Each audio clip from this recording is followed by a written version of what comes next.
Hey everyone, welcome to part 2 of our Grand Canyon trilogy. If you missed part 1, go back and check it out in my channel.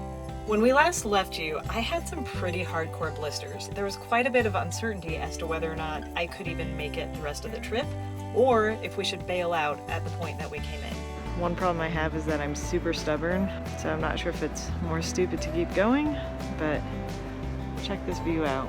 So we started the day with a 4-mile hike, and fortunately we have a satellite communicator and I have friends who live at the Grand Canyon. So we were able to contact them and have them bring moleskin for Mandy's blisters. Moleskin! We made it back to our bailout option where Kendrick's friends met us and brought me some moleskin. I've decided I won't give up and we're gonna risk it. Oh yeah, did we mention it was Valentine's Day? And we came prepared. So this is our favorite Angel's Envy rye, and we brought a little bit of it just for today. So happy Valentine's Day. All right, we are officially hiking past the point of no return, our little bailout. It just feels like I'm a little bit closer to the end. We ended the day's hike climbing up to the top of this ridge with just a spectacular view. Up to this point, we had really only camped on the beach along the river, so I was really excited to be able to shoot our tent with the Grand Canyon and the Colorado River behind it. We found the best camp spot we've had yet.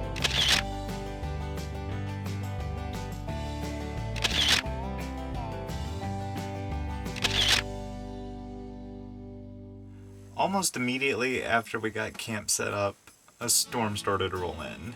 Eventually, the winds were bad enough that our tent could barely even stand up.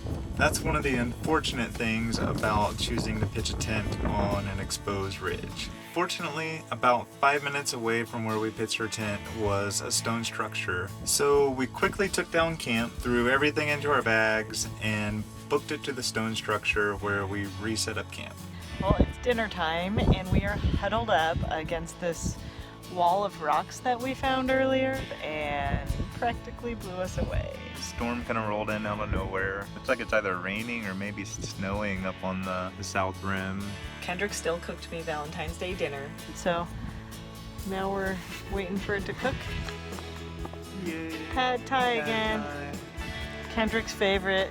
An excellent backcountry chef, especially when all I have to do is add boiling water. Although it was probably one of the least practical spots we camped, it was one of my favorites. The views just stretched on for miles down both sides of the canyon. It's not a view you could ever get from the rim. It was the first night we finally got somewhere early, and we ended up having to spend all our time setting up camp and resetting up camp. Hunkering behind a wall of rocks to cook dinner. Happy Valentine's Day, everybody. The next day of hiking was going to be the hardest day of the entire trip, and it was also when my blisters were probably at their worst. Good morning on day 5. We are finally leaving our beautiful but windy campsite. Yeah, should be a long day. And it's raining. Hooray, let's go. The 12-mile Escalante route probably includes the hardest trails that we covered in our entire trip. When you combine the up and down nature as well as the overall ruggedness of the trail, it just makes for a long day. You get amazing views of the river in both east and west directions. See all these little snakes and S-curves in the river. Very photogenic stretch of trail. Last night I didn't sleep at all because my blister was throbbing with my heartbeat, but you know, walking through it, and the sun has come out, which always lifts my mood. And we're sitting here taking a quick photo op that we can see where we camped last night. Here, I should not be a weatherman.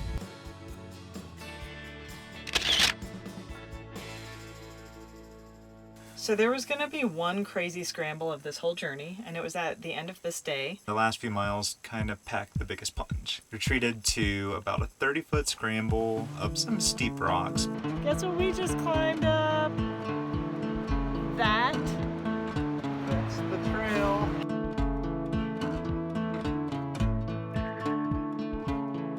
And of course, anytime you go up, you have to come back down. The rock was really loose and my feet were killing me, and it was the end of the day, and I was just pretty much over it. I'm alive! And after that, you have about a mile or so of bushwhacking through thorn bushes while you're stumbling around in the sand. But we eventually made it. I'm starting to feel like a broken record when I say at the end of every day, oh my gosh, that hurt. It was really hard. But today really was. Kendrick's been super positive, and every time we stop, he just says, good job, we're almost there. Even though I know it's a lie. A little bit worried about how she's doing. We are treating ourselves to what we have decided are the two best backpacking freeze-dried meals. Pad Thai and the Cuban coconut rice and black beans. Definitely can't go wrong with either of those. I went to bed that night exhausted, in pain, and wondering if I made the right decision to keep going. But then I woke up the next morning on my birthday at the bottom of the Grand Canyon. Good morning, everyone. Guess what today is? My birthday! I normally make a point to kind of be surrounded by a lot of friends and family, and this year, the only person I'm going to see or talk to will be Kendrick. I'm not complaining. Anyway, I am 35 years old today. I feel like things are really only getting better with age. Happy birthday, Mandy. Birthday cheers! So in this new age of technology, all of you are probably wondering how we kept all of our stuff charged. So I have this Goal Zero. It's the Sherpa 100 battery, which has plugins for USB devices, and it even has a 110 inverter so that I can charge my camera batteries on it as well. It then plugs into a solar panel. You could strap it to the back of your backpack while you're hiking if you needed to, or in the mornings we just kind of set it out and charge the battery.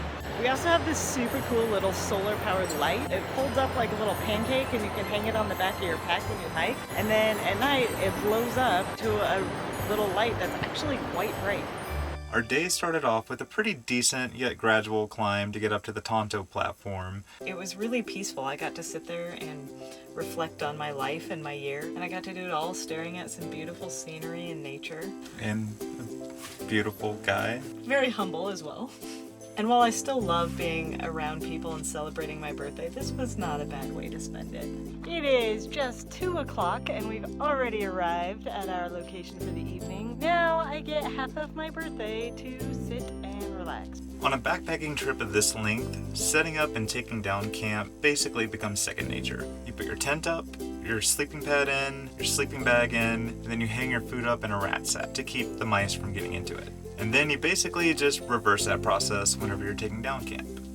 If you hike the Grand Canyon in the right time of year, there's water everywhere. So when we pull it out of a creek or the river, we use a little filter to get the sediment out before we use the chemical to purify it. Most of the water comes from the Colorado River, which you scoop up, you filter because there's a lot of sediment, and then you treat. Some of the other water sources are creeks, which typically have no sediment, you don't need to filter, and then you treat it the same way you treat the river water, and then you drink it 30 minutes later. It's time to make birthday dinner. We got this special for my birthday, so I at least get a birthday cake.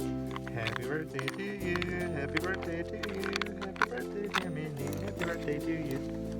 We're in the Grand Canyon because, I don't know, a lot of people value buying presents for birthdays, but I always value experiences more.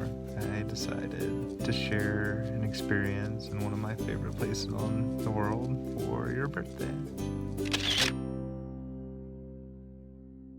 Good morning on day 7. We woke up this morning with frost on the tent, and it is definitely the coldest morning. Anyway, it's freezing and we have a really big 11-mile day today, so we're gonna go try to warm up.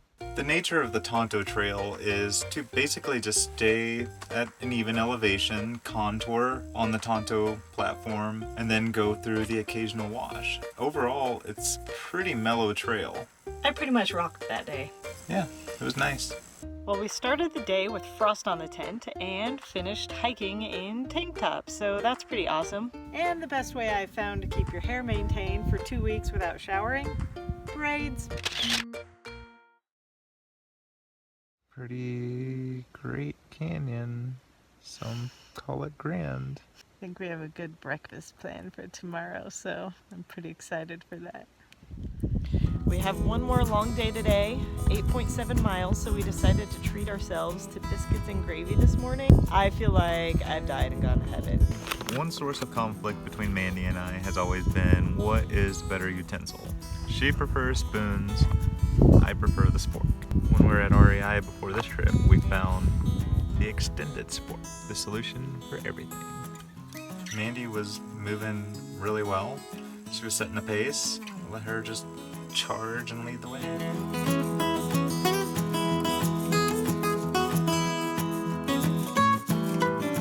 A lot of you have asked me about keeping your gear clean when you're out in the field, which I will tell you is pretty much impossible. One thing I do is I always have as many lens cleaning cloths around as I can. So try to minimize the amount of time your lens is off your camera and try to shelter it so that wind is not blowing up into your camera. So I always have my lens caps ready to go when I'm ready to put my camera away or switch lenses so that I can really quickly first put the body cap on and then put the bottom of the lens cap on. And I just do that process as quick as I can.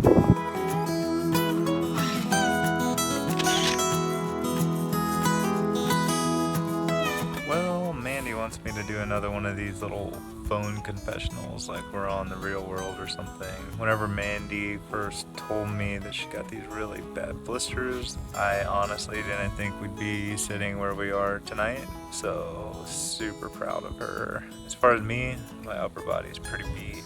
60 pounds of camera gear, really heavy.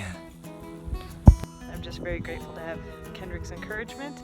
He reminds me to look up every now and then. I get stuck looking at the trail and he'll say, "Mandy, look up." Oh yeah.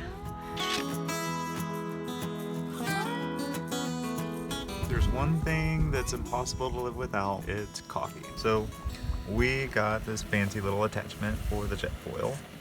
It's a French press attachment. Just a little rod and the press.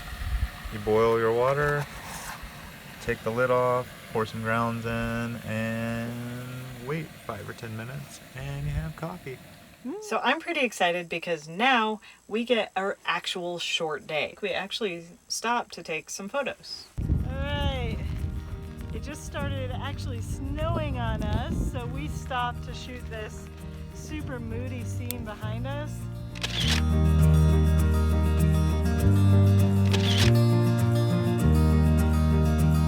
Which, given the benefit of hindsight, might not have been such a good idea. We started getting hit with some light snowflakes, and then grapple, and then it just opened up. The worst part was the wind. It was so intense that it was blowing all this grapple right in our faces, which stung our faces, and I could only look maybe 3 feet in front of me.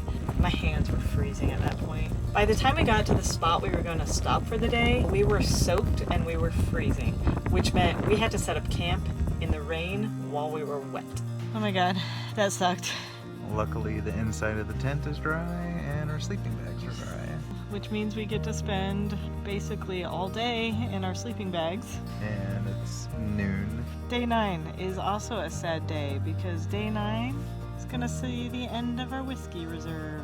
A little Kentucky hug. Luckily, we both brought books so we could keep ourselves entertained. I was keeping a journal, so I caught up in my journal. Honestly, we got kind of bored. We've been in the tent all day and it's still snowing, so we've decided we're going to cook dinner in the little vestibule of the tent. So Trying not to light the tent on fire. You can see the snow building up outside of our tent. it's exhausting laying in a sleeping bag for 16 hours or 18 hours. Probably gonna be in here a few more hours waiting for the sun to come up and hit the tent. But finally, it did. Oh, glorious sun. Oh, look at that. I've never been happier to see the sun. I jumped on this opportunity to get outside and set everything out like a garage sale and just let it start drying. So after 10 days of pretty rugged backcountry camping, I look back at my choice to continue on. I have no regrets. And at this point, I know I'm gonna finish. So here's to making wonderful memories through stubborn perseverance. Love and light.